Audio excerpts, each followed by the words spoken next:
Ang mahalumigmig na init ng Maynila ay yumakap sa lungsod na parang palagiang tabing. Mula sa tuktok ng ika-48 palapag ng Blue Tower ng Makati, ang skyline ay nag-vibrate ng mga skyscraper at mga pangako ng kayamanan. Doon, napapalibutan ng mga pader ng salamin at modernong sining, tiningnan ni Enzo Villar, isang telecommunications magnate, ang mundo na parang pag-aari niya ang lahat, at sa bahagi, ito ay. Sa edad na 38, si Enzo ang mukha ng bagong piling Pilipino bata, bilyonaryo at lubos na kinatatakutan. Ipinanganak sa Tondo, isa sa pinakamahihirap na lugar sa Maynila, sinakop niya ang lahat sa walang humpay na kombinasyon ng katalinuhan, ambisyon at emosyonal na kagandahan. Ang kanyang mahirap na pagkabata ay isang nakalimutang detalye, na inilibing sa ilalim ng mga Amerikana ng Italia, mga kotse sa palakasan at mga headline ng magasin ng negosyo. Hindi na lumingon si Enzo. Wala na. Habang nakikipag-usap siya sa mga shareholder sa London, na nagdidisenyo ng mga bagong extension at cutback, isang babae na naka-wheelchair ang maingat na tumawid sa lobby sa ground floor ng parehong tower. Si Lara Santos, 26, ang bagong elevator operator ng gusali, isang tungkulin na tinanggap niya ng walang pagmamalaki, ngunit may dignidad ng isang taong alam na may halaga pa rin ang kanyang buhay, kahit na matapos ang aksidente na nagiwan sa kanya ng paraplegic 2 taon na ang nakararaan. Halos lahat ng tao ay hindi nakapansin sa presensya ni Lara.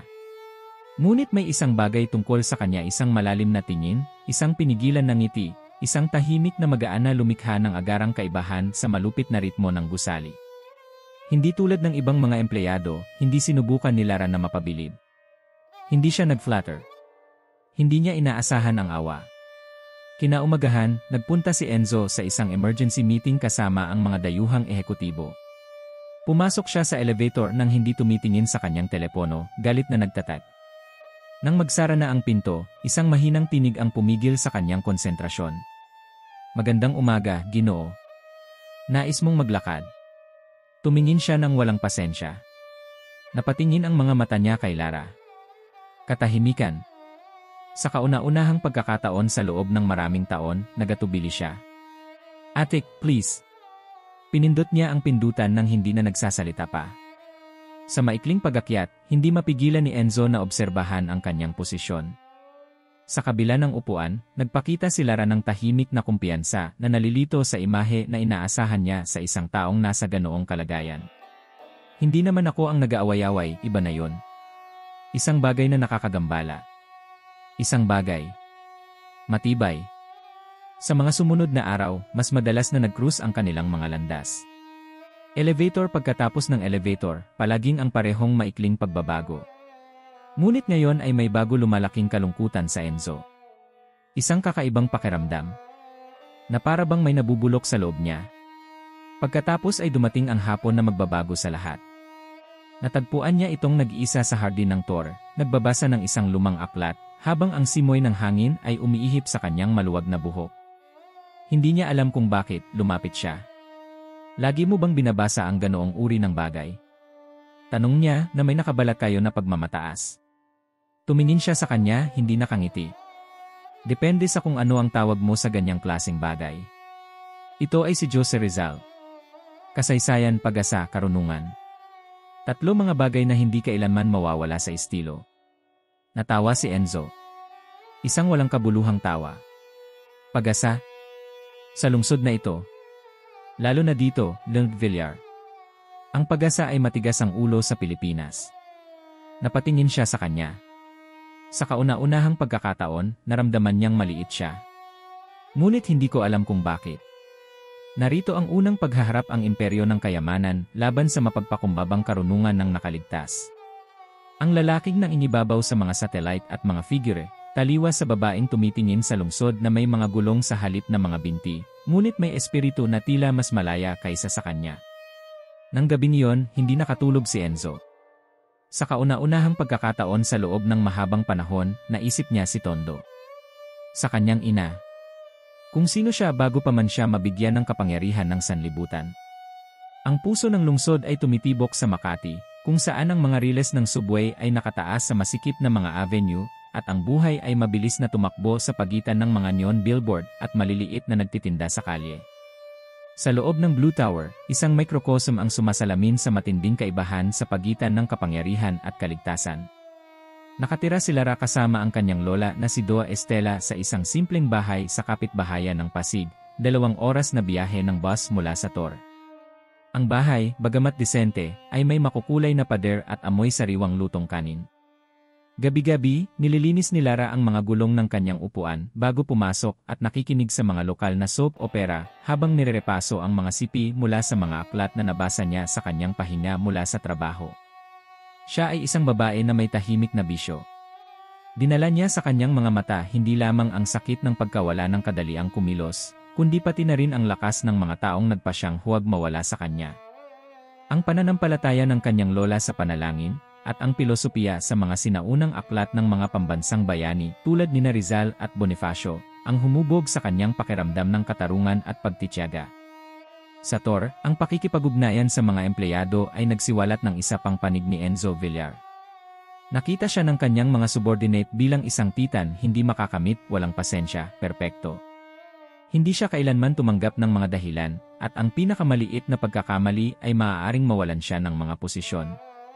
Tanging ang kanyang sekretarya, si Cecile, isang babaeng nasa katanghaliang gulang na may nakapirming tingin at malambot na tinig, ang nakakaalam na may iba pa sa likod ng matigas na mukha kalungkutan.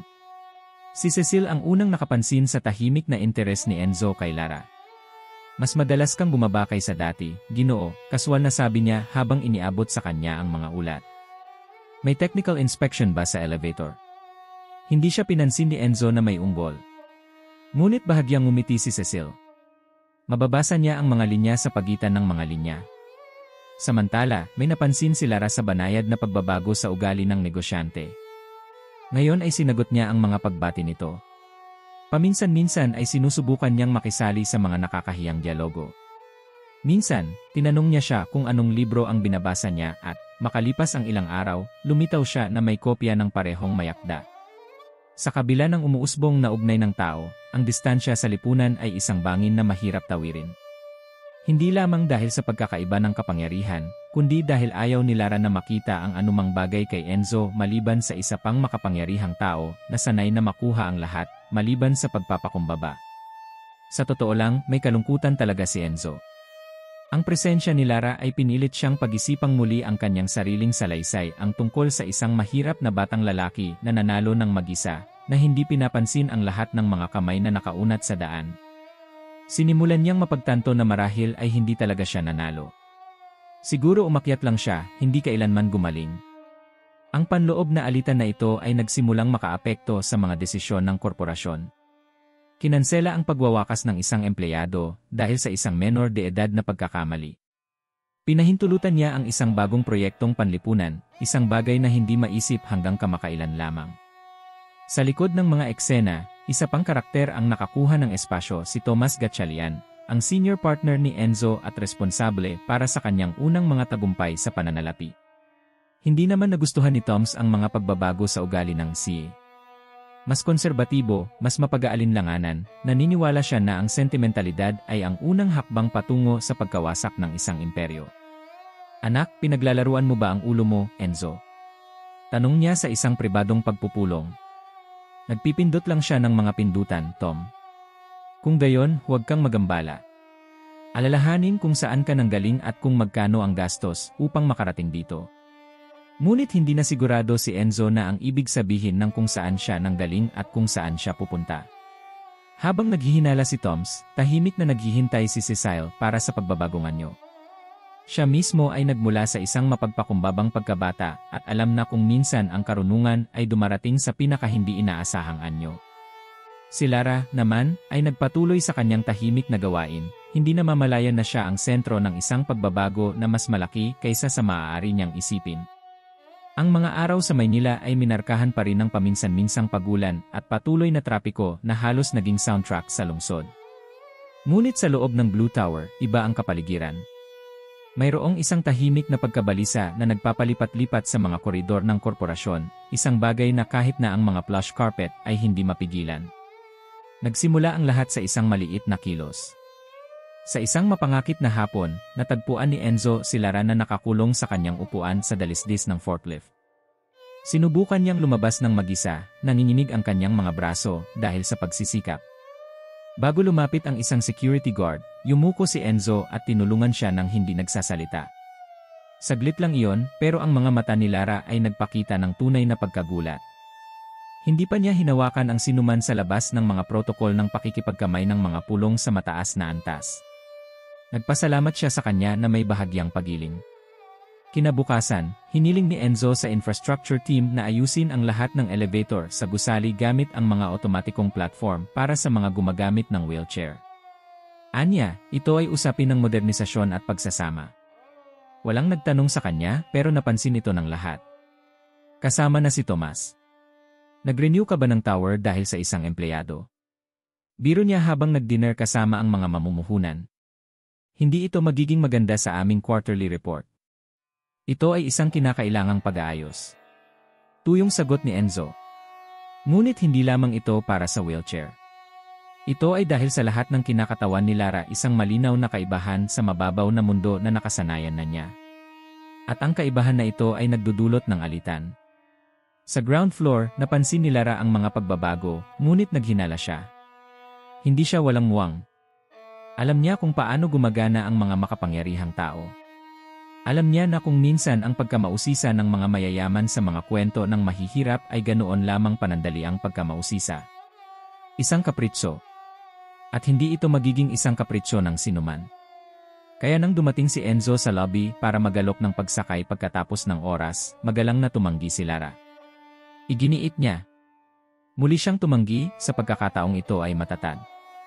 Salamat, Lind Villar. Maaari pa rin akong bumalik at bumalik ng mag-isa. Ilang araw nang umalingaw-ngaw sa kanyang isipan ang mga katagang iyon. Sa kauna-unahang pagkakataon, may nagpaalala sa kanya na hindi lahat ng bagay ay magagamit para sa kanya. Ang kabaitan na iyon ay maaari ring maging walang kabuluhan sa pagbabalakayo. Samantala, pinaigting ni Thomas ang kanyang mga plano. Lumipat siya sa likod ng mga eksena sa kumpanya na ipinahayag ang suporta ng board upang baliktarin ang emosyonal na mga desisyon ni Enzo, lalo na ang bagong proyektong panlipunan na sinimulan niyang idisenyo isang pondo para sa mga negosyante ng wheelchair sa Pilipinas. Ang konseho ay nais ng mga resulta, Enzo, hindi mga dahilan.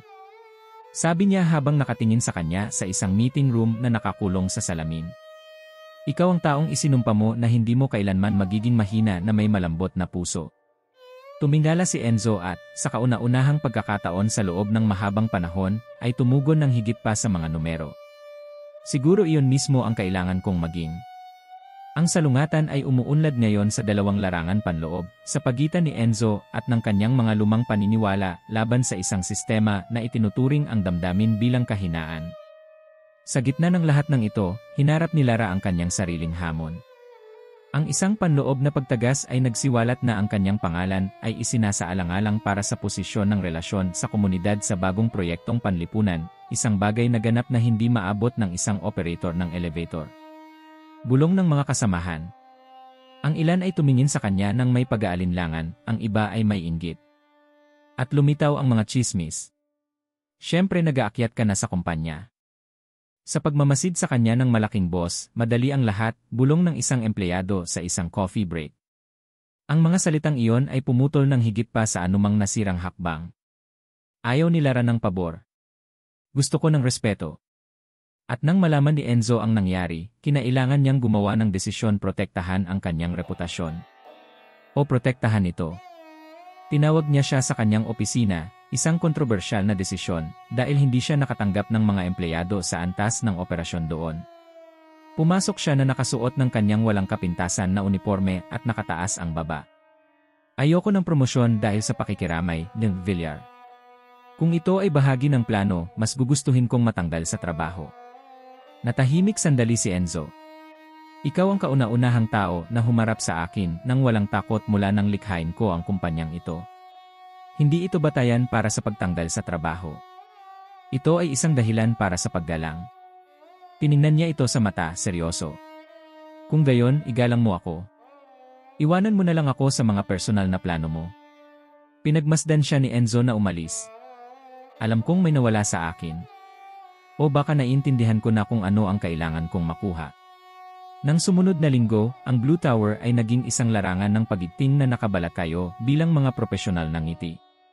Lumaki ang kaguluhan sa mga pasilyo, at hindi lamang ito tungkol sa negosyo, kundi tungkol sa babaeng naka-wheelchair, at sa kanyang hindi inaasahang papel sa loob ng imperyo ni Enzo Villar. Si Lara, na naramdaman ang bigat ng tingin, ay nanatiling matatag sa kanyang posisyon. Iniiwasan niya ang itaas na palapag, pinanatili ang kanyang gawain, tumanggi sa anumang espesyal na paggamot. Ngunit sa loob niya, may isang bagay na nagsisimulang mag-crack. Ang presyon ay totoo, at ang pakiramdam ng pagiging pinag-uusapan sa bawat sulok ay nagsisimula upang sirain ang kanyang pagmamalaki. Sa Pasig, napansin ni Doa Estela ang pagkakaiba. Mas mabigat ang katahimikan mo, anak. Sinabi niya isang gabi habang naghahain kay sinigang sa mesa sa kusina. Pagod lang yan, Lola. Sa itaas doon. Iba-iba ang mga tao. Tiningnan nila ako na parabang nakakagambala ako sa isang dalarum. Kung gayon, tingnan mo sila kung ano sila, bulag na nakadilat ang kanilang mga mata. Alam mo kung sino siya?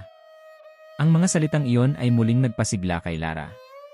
Ngunit ang buhay ay may higit pang mga pagsubok. Sa pag-alam ni Toms na hindi madaling sumuko si Enzo, nagpasya siyang umatake mula sa mga gilid.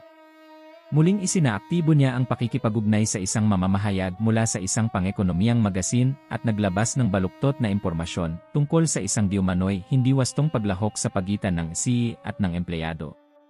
Ang artikulo ay nagmumungkahi ng paboritismo, pagmamanipula at kahit isang lihim na pag-iibigan. Ang artikulo ay naipublish na may isang nakakapukaw na headline: ang pag-ibig ay umakyat sa isang elevator. Sino ang talagang nagpapatakbo ng Blue Tower? Nagviral ang balita. Ipinatawag si Lara sa EC para sa isang friendly na pag-uusap. Ipinatawag si Enzo ng konseho para magbigay ng paliwanag. Hindi ito katanggap-tanggap, sigaw niya sa silid-aralan. Alam niyo naman na ito ay isang masamang kasinungalingan. Siguro, pero ang imahe ay ang lahat, Enzo. Inilagay mo sa panganib ang kumpanya sa pamamagitan ng isang empleyado. Malapit nang sumabog ang kapaligiran. At pagkatapos, si Cecil, na laging maingat, ay humingi ng sahig. Kung may masabi ako, mahinahon niyang sinimulan. Ang tunay na kawalang pag-aalinlangan ay huwag pansinin na ang kultura ng kumpanyang ito ay bulok sa loob ng maraming taon. Siguro panahon na para baguhin ito, kahit na nangangahulugan ito ng pagkawala ng mga dating kaalyado. Tahimik ang lahat. Kasama na si Tomas. Maya-maya pa ay hinanap ni Enzo si Lara. Nasa hardin siya ng gusali, ang parehong lugar kung saan una silang nagkita sa labas ng elevator. Pasensya na. Hindi ito dapat mangyari. Ngunit nangyari ito. Sumagot siya. Ano ngayon? Nagatubili. Tama ka, gusto mo ng distansya.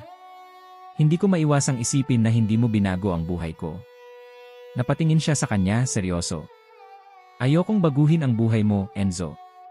Gusto ko lang po sanang i-share sa akin ang aking kasintahan. At nagtagumpay siya. Higit pa sa iniisip mo. Samantala, isang bagong karakter ang lumitaw sa balangka, si Isabela Rivera, isang batang abogado na dalubhasa sa mga karapatan sa paggawa at mga gumagamit ng wheelchair. Dumating siya sa tour para magbigay ng workshop tungkol sa pagsasama. Nang makilala nila si Lara, mabilis na nagbonding ang dalawa. Si Isabela ay isang aktivista, praktikal at matatag. Hinikayat niya si Lara na tanggapin ang pagkakataong kumatawan sa mga taong tulad niya, hindi bilang biktima, kundi bilang tulay. Maaari kang maging boses para sa mga taong hindi pa naririnig, Lara. At hindi niya kailangan si Enzo para doon. Kailangan ng lakas ng loob. Na mayroon ka na. Dahil sa inspirasyon, nagsimulang maging mas kasangkot si Lara sa mga lokal na komunidad at mga kilusang pag-akses sa lungsod sa Maynila.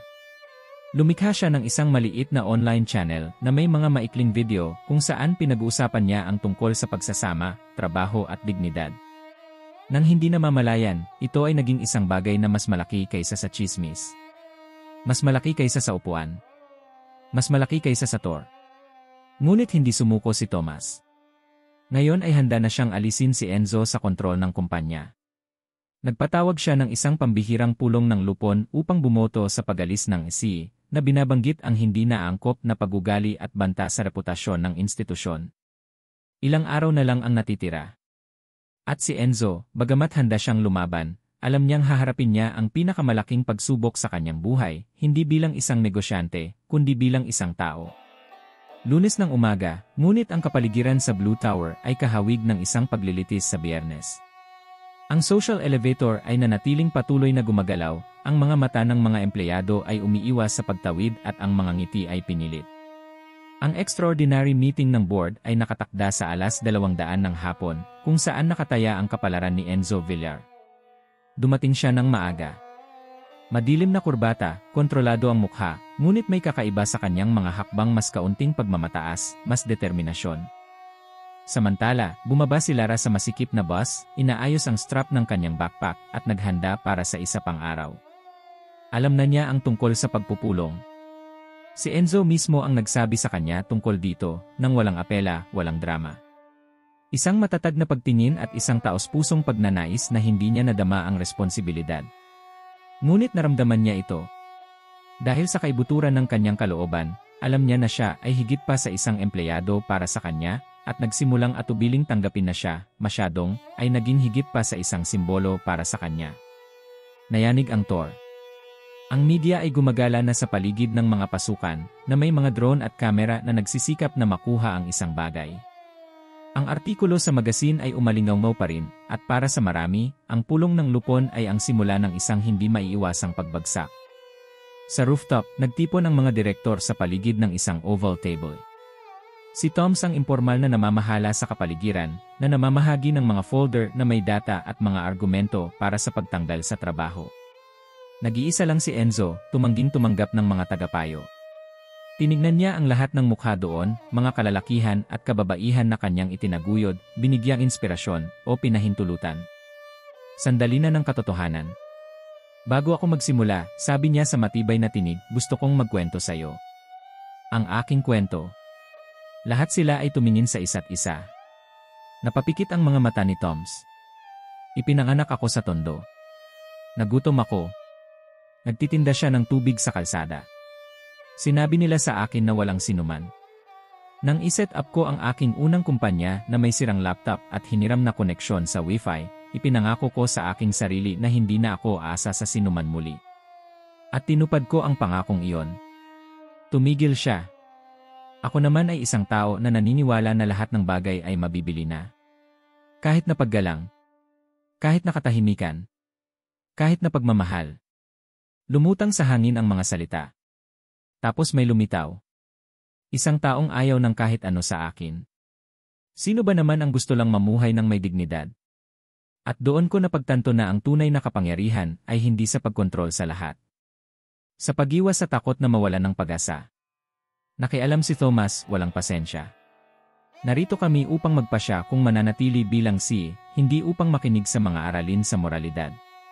Malamig na tiningnan siya ni Enzo. Ipinapaliwanag ko lang kung bakit ko tinatanggap ang pagpupulong na ito.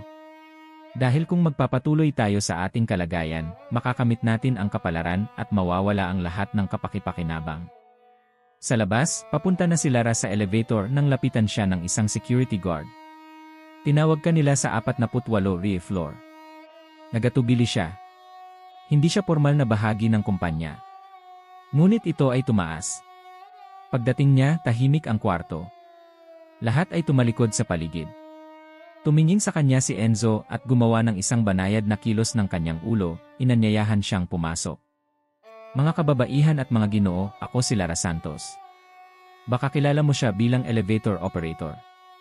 Kilala ko siya bilang pinakamatapang at pinakatapat na tao na nakatapak sa tour na ito. Sumabog si Toms. Naging circus na ba ito ngayon? Hindi naman tumigil si Enzo. Kung ito ay isang sirko, ito ay dahil hinahayaan namin ang mga clone na kumuha ng masyadong maraming para sa masyadong mahaba. Isang umbol ng tensyon ang dumaloy sa buong silid. Lumapit si Lara nang hindi humingi ng pahintulot. Hindi ako naparito para ipagtanggol ang sinuman. Dumating ako upang ipagtanggol ang isang ideya na ang mga kumpanya ay hindi lamang ginawa ng kita, ngunit ng mga tao. Hindi ako humingi ng atensyon.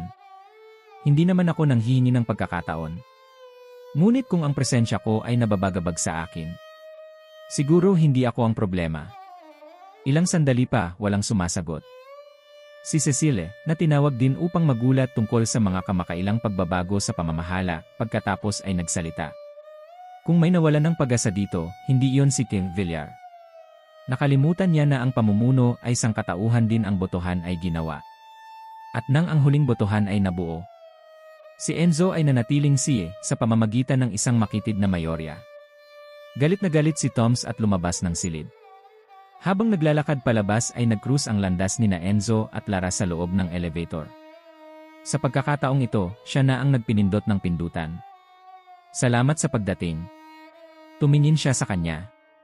Salamat sa pakikipaglaban.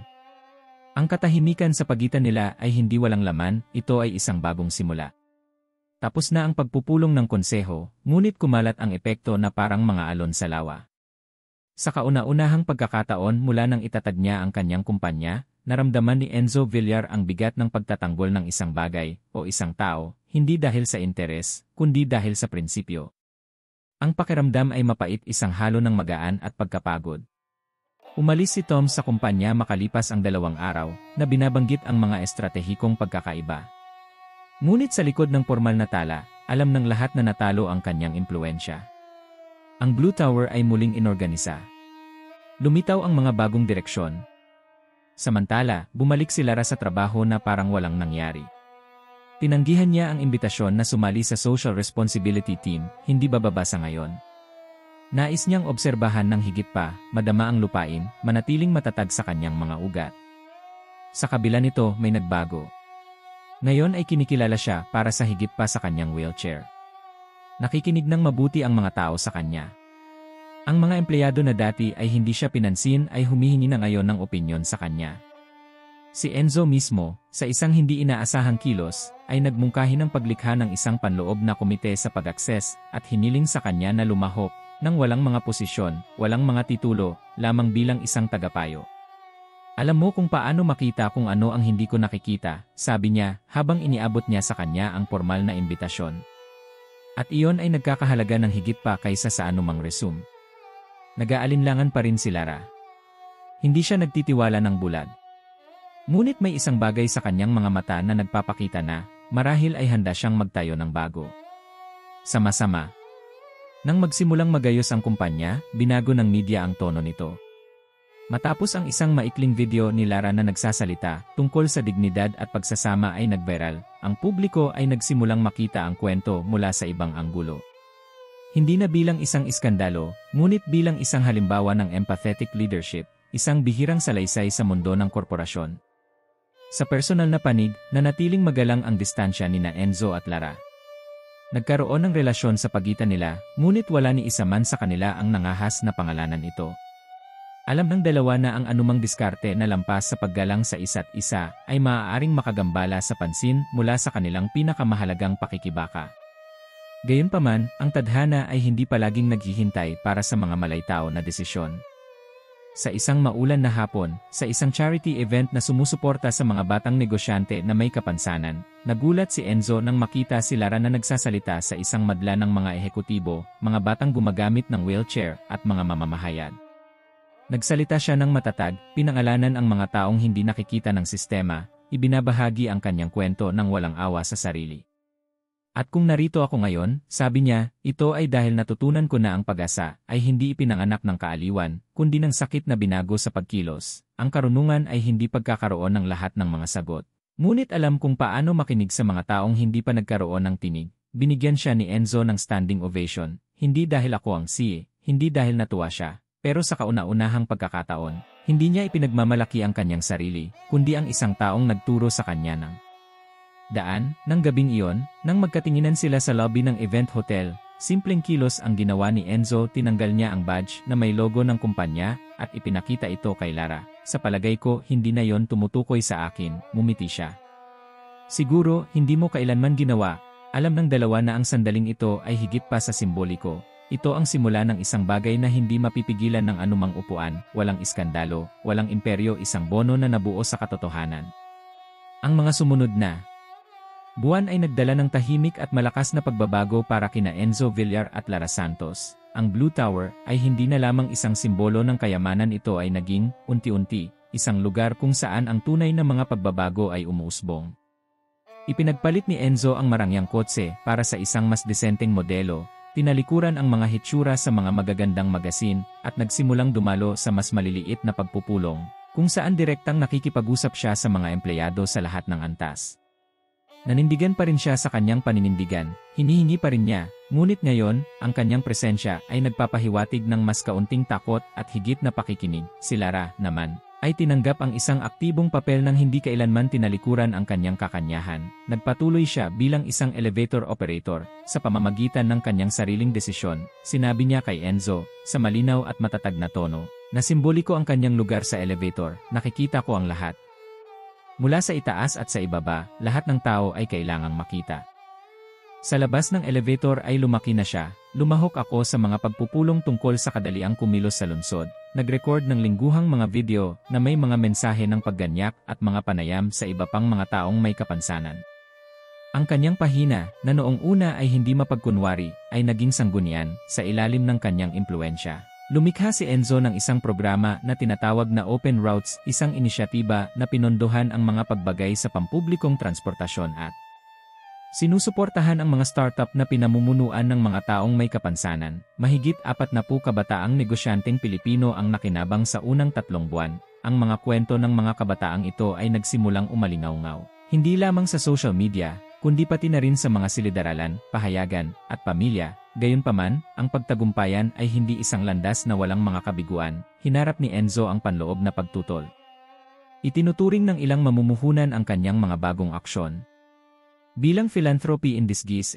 Ang iba naman ay nagbanta na putulin ang mga ugnayan, ngunit handa siyang mawalan ng kapalaran kung kailangan niya.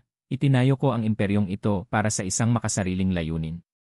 Kung ito ay bumabagsak ngayon para sa isang mas mahusay na layunin, kaya ito ay magiging nagkakahalaga ng higit pa kaysa dati, sinabi niya sa isang grupo ng mga shareholder sa isang pagpupulong. Si Lara ang sumuporta sa kanya sa likod ng mga eksena, sa tahimik na gabi. Nakaupo sa tabi sa mga maingat na cave ng lungsod, nakikinig ako sa kanya na magsalita. Ngunit hindi niya siya inaliw, bagkus hinamon siya. Maaari mong mawala ang lahat, Enzo, handa ka na ba para dito, sa kauna-unahang pagkakataon?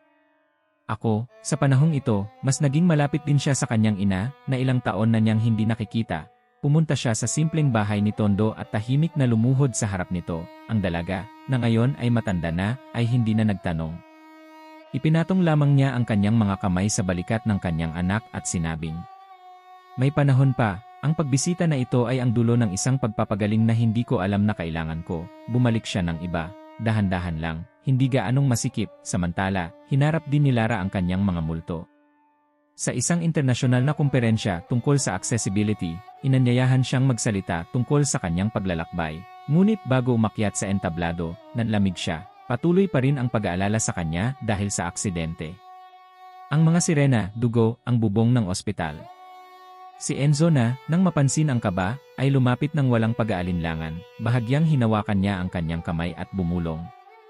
"Mas masahol pa sa mikropono ang pinagdaanan mo, at nanalo siya. Hindi ito ang entablado na pumipigil sa iyo." Huminga siya ng malalim, at ganoon nga, ang kanyang lecture ay gumagalaw sa mga tagapakinig, sa pagitan ng mga luha at palakpakan. Nagsalita siya tungkol sa sakit, galit, desisyon na sumulong at ang kapangyarihan ng tahimik na karunungan na nabubuo ng buhay sa mga taong hindi sumusuko.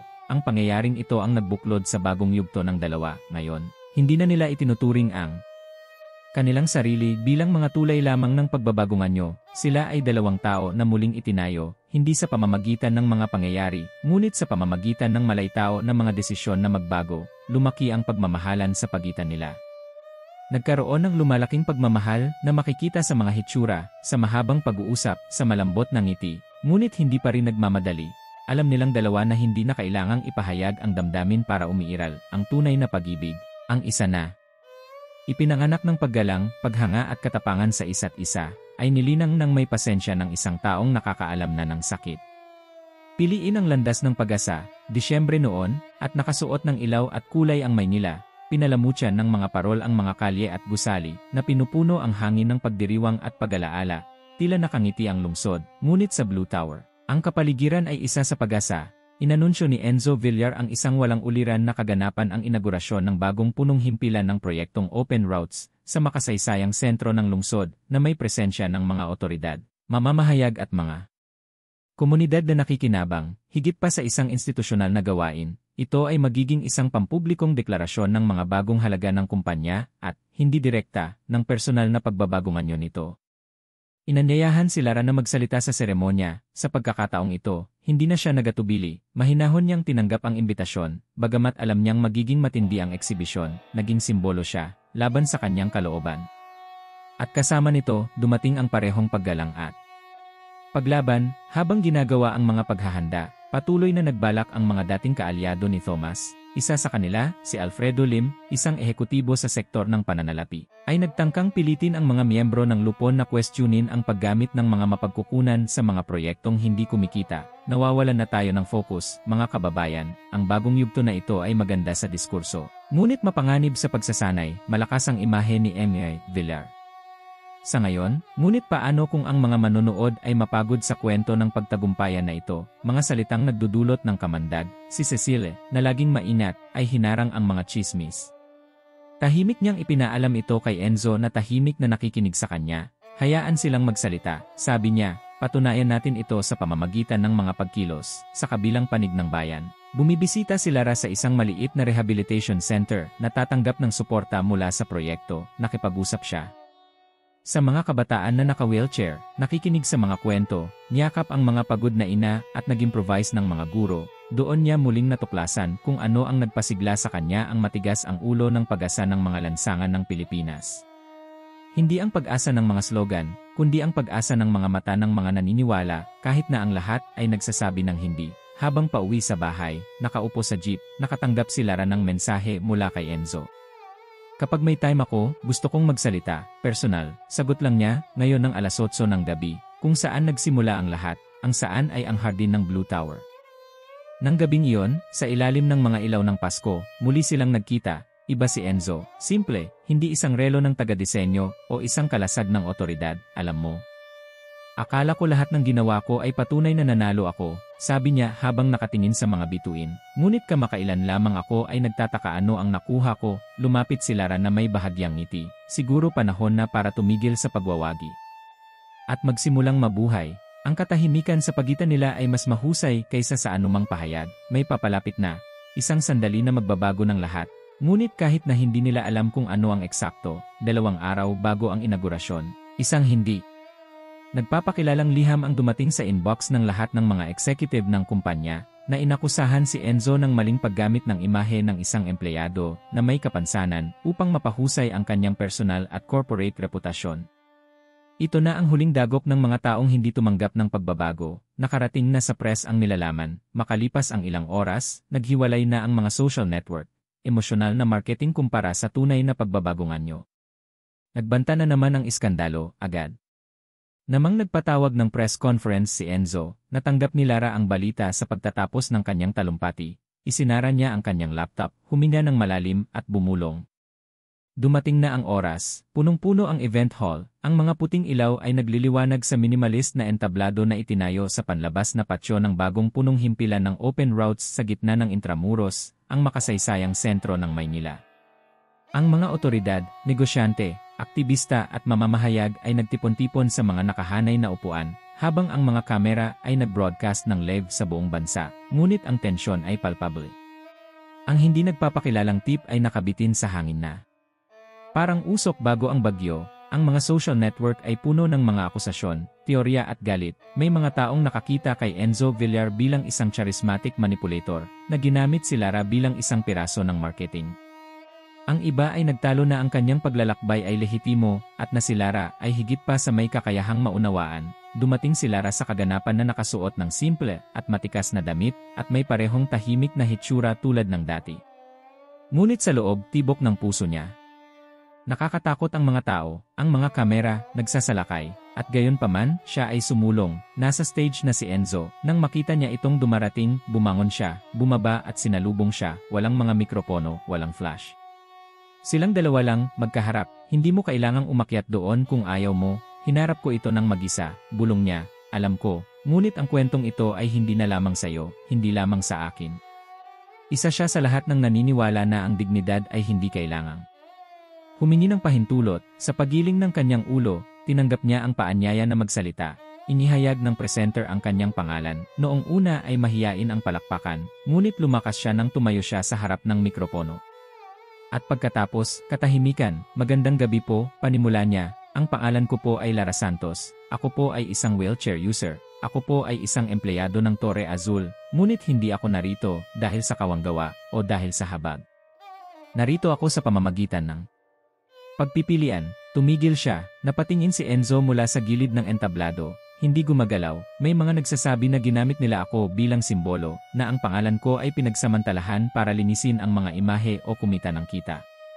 Siguro sinasabi pa nila na walang muwang ako, na ako ay manipulated, ngunit sino ang nagsasabi na? Hindi niya ako narinig na magsalita, itinaas niya ang kanyang ulo sa matibay na tingin. Hindi naman ako simbolo. Ako ang kasaysayan, minahan, ang aming, at dahil sa kanya na pagdesisyonan kong maging dito, nagsimulang magbayad ng pansin ang mga manonood. Nakilala ko si Emir Villar sa elevator.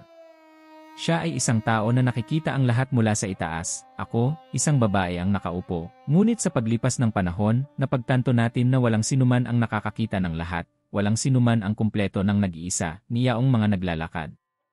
Ni ang mga hindi, bumaling siya sa direksyon ni Enzo. Inalok niya ako ng tulong, tinanggihan ko ito, pagkatapos ay nagbigay siya ng respeto, at tinanggap ko. Ngayon, binigyan niya ako ng eksena, ibinalik ko sa kanya ang parehong bagay na ibinigay niya sa akin boses. Natahimik ang mga manonood ng ilang sandali na tila walang hanggan, pagkatapos palakpakan, sa una mahiyain, pagkatapos malakas, pagkatapos nakatayo, ang mamamahayag na sumulat ng kontrobersyal na artikulo ay pinunasan ang kanyang mga mata. Tahimik na pumalakpak ang isang konserbatibong ehekutibo sa board. Nakatitig sa lupa, sa likuran, nakangiti si Cecil na may luha ng mga mata. Tinawag si Enzo sa stage. Imbes na magsalita ng isang korporasyon, nagsalita lamang siya. Ako ay nahulog sa takot, ang takot na maging mahirap, takot na hindi iginagalang, takot na magmukhang mahina, hanggang sa nalaman ko na ang pinakamalaking kinatatakutan. Iyon ay hindi pagiging tao. Tumigil siya at tumingin kay Lara, at siya ang nagturo sa akin ng ganyan. Isang bagong palakpakan ang narinig. Sa pagalis ng mga mamamahayag ay nais pa ring magtanong. Tahimik na lumapit sa kanila si Lara. Sumigaw ang isa sa kanila. Lara, mahal mo ba si Enzo Villar? Ngumiti siya. Nirerespeto ko si Enzo Villar. Sa ngayon, mas mahalaga ito kaysa sa anumang nobela. Nang makasakay na sila sa kotse ay hinawakan siya ni Enzo sa kamay. At kung balang araw gusto mo itong maging higit pa, tumingin siya sa kanya. Kaya hayaan mo na lang kapag hindi nakatingin ang mundo. Pareho silang ngumiti, sa kanya ang gabing iyon, at ang kinabukasan na nagsisimula na. Ang mga buwan kasunod ng kaganapan ay minarkahan ang isang bagong siklo, hindi lamang para kay Enzo Villar o Lara Santos, kundi para sa isang buong network ng mga buhay na magkakaugnay mula sa isang elevator at isang halalan. Ang proyekto ng Open Routes ay nakakuha ng internasyonal na lakas. Ang mga pondo ng pamumuhunan sa lipunan sa Singapore at Japan ay nagsimulang suportahan ang inisyatibo na ginagawa itong isang benchmark para sa abot-kayang pagsasama sa Timog Silangang Asya. Ang mga batang negosyante na may kapansanan, na dati ay hindi nakikita, ngayon ay may akses sa kapital, mentorship, at higit sa lahat, isang boses. Patuloy na tinanggihan ni Lara ang mga formal na paratang. Mas gusto ang direktang epekto sa prestihiyo ng institusyon. Nagsimula siyang kumilos bilang isang tagapagturo sa mga pampublikong unibersidad at teknikal na paaralan, na hinihikayat ang mga kabataan na huwag limitahan ang kanilang sarili sa mga pisikal o panlipunang kondisyon na ipinataw. Ang pahina nito ay lumago, hindi lamang sa bilang, kundi pati na rin sa kahulugan. Sa kabilang banda, binago naman ni Enzo ang istruktura ng kumpanya. Lumikha ito ng mga komite na may permanenteng upuan para sa mga kinatawan ng mga manggagawa sa lahat ng antas. Itinatag ang mga layunin sa epekto sa lipunan kasama ang mga layunin sa pananalapi, at tuwing Sabado at Linggo, sinimulan niyang bisitahin ang mga komunidad kung saan dati ay mga kontrata at ulat lamang ang dumating, hindi na siya itinuturing na hindi maabot na taikoon at kawili-wili, lalo siyang hinahangaan. Naging halimbawa siya hindi ng matagumpay na kundi ng taong may lakas ng loob na magbago. Ang relasyon sa pagitan ng dalawa ay nananatiling maingat, magalang, at malalim. Nagbahagi sila ng mga kape, talakayan sa libro, at mga estratehikong desisyon. Hindi sila gumagamit ng mga tag, presensya lamang. Sa isang tahimik na hapon, sa ilalim ng mga puno ng isang hardin na ngayon ay may pangalang Lara Santos Inclusion Space. Iniabot sa kanya ni Enzo ang isang sobre, imbitasyon. Tanong niya, pabiro, sa isang paraan, sa loob, isang sulakamay na sulat. Ang pinakamahabang paglalakbay ay hindi sa pagitan ng dalawang punto. Ito ay nasa pagitan ng takot at lakas ng loob. Salamat sa paglalakad. Kahit umupo ka, sa tabi ko, ngumiti si Lara, gumagalaw, hindi siya sumagot ng mga salita. Hinawakan lang niya ang kamay nito, at sa tahimik na kilos na yon, nasabi ang lahat. Patuloy pa rin ang pag-ikot ng lungsod, patuloy pa rin ang pag-ikot ng mga sasakyan sa mga kalsada. Ipinagpatuloy ng mga tao ang kanilang mga gawain. Ngunit sa maliit na hardin na yon, dalawang buhay ang muling ipinahinga, hindi bilang mga bayani, hindi bilang mga martir, ngunit bilang mga tao na pinipili, araw-araw, na maging mas mahusay, magkasama, makalipas ang 5 taon. Isang batang babae na naka-wheelchair ang naglalakad sa lobby ng isang bagong sentro ng kultura sa Davao. Sa isa sa mga pader ay nakasulat na ang pag-asa ay tumataas na may lakas ng loob. Si Lara ay isa sa mga panauhing pandangal na ngayon ay isang internasyonal na sanggunian. Si Enzo, sa tabi niya, ay dinala sa kanyang mga mata ang katahimikan na dati niyang natutunan mula sa kanya. Marahang bumukas ang elevator sa loob ng gusali. Isang bagong operator ng elevator ang ngumiti ng kinakabahan. Unang araw, maingat na tanong ni Lara. Kinakabahan ako, ngumiti siya pabalik, kaya ito ang tamang simula, at nagsara ang mga pinto, at nagdala ng isa pang palapag sa itaas. Kung ang kwentong ito ay naantig ang iyong puso, ibahagi ito sa isang tao na kailangan ding tandaan na ang tapang, pag-asa, at pagbabago ay maaaring ipanganak sa mga pinakahindi inaasahang lugar. Sa palagay mo ba ang kapangyarihan ay maaaring mabuhay ng may empatya? Na ang isang simpleng kilos ay maaaring magbigay ng inspirasyon sa isang tahimik na revolusyon. Magiwan sa mga komento kung anong sandali ang pinakanaantig sa iyo, at kung anong aral ang dadalhin mo sa iyong sariling buhay, gusto, ibahagi. At mag-subscribe upang makatanggap ng higit pang mga kwento na hamon sa amin na tumingin ng higit pa sa mga hitsura. Makinig sa mga bagay na tanging ang puso lamang ang nakakaintindi, kasi kung minsan, kung ano ang nagpapataas sa atin. Magsimula sa ibaba ng elevator.